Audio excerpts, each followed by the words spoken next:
The chromatic scale consists of 12 tones, arranged in time and sequence. These 12 simple tones create an infinite variety of music. For some, music elevates the spirit to a place of transcendent beauty. Others simply hear it as random, useless noise. But music goes deeper than random arrangements of noise. It has this amazing ability to alter our moods and thinking. It's even been proven to affect how the brain functions altogether. Scientists also discovered that different instruments appear to cause a variety of modification within the brain.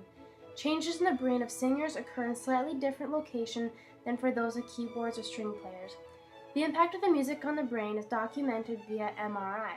The MRI shows areas of the brain that are active during times when music is played. The cerebellum section of the brain, commonly used to manage walking and balance, but when it comes to music, it creates emotional reaction people have to music. It also reacts to slight changes in the normal tempo of a song or piece of music. This is what remembers certain songs even long after other information is lost from the mind. The forebrain was shown to be activated when subjects listen to music. This part of the brain works to interpret the structure and overall meaning of a piece of music. The nucleus accumbens and ventral tegmental is a group of neurons located close to the midline floor of the midbrain and reacted to music by releasing dopamine, a chemical that is linked to the brain's reward system and making people feel good. And finally, the medial prefrontal cortex. It's in charge of abstract thinking and thought analysis. It also regulates behavior. It was activated when listening to music, in response to the emotions and memories of the past that music evokes. And one of the biggest effects music has on the brain is memory. Mozart's music and Baroque music, with a 60 beat per minute pattern, activate the left and right brain. The simultaneous left and right brain action maximizes learning and retention of information. The information being studied activates the left brain while music activates the right brain.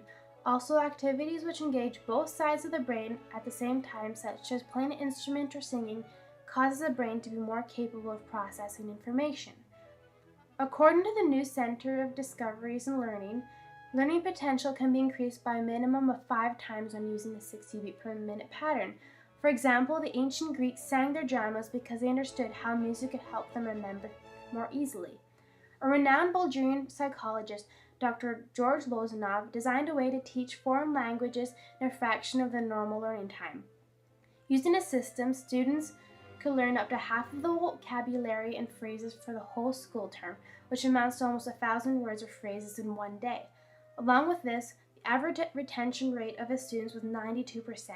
Dr. Lozanov's system involved using certain classical music pieces from the Baroque period, which have around 60 beats per minute patterns.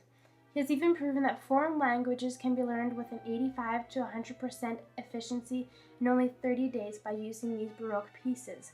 His students had a recall accuracy rate of almost 100%, even not reviewing the material for 4 years. Even a year or two of musical training leads to enhanced levels of memory and attention when measured by the same types of tests that monitor electrical and magnetic impulses in the brain. Musical training affects attention and memory, which provides a mechanism whereby musical training might lead to a better learning across a number of domains. The reason for this is the motor and listening skills needed to play an instrument in concert with other people appears to heavily involve attention, memory, and ability to inhibit actions. Merely listening passively to music, to Mozart, or any other composer does not produce the same changes in attention and memory. There's a difference between passively listening to music and actual music training. There is the intensity of actually training and performing that is the active ingredient. It's like sports. You won't get physically fit by simply watching sports. Glenn Schellenberg from the University of Toronto directly addressed if musical ability makes a person smarter.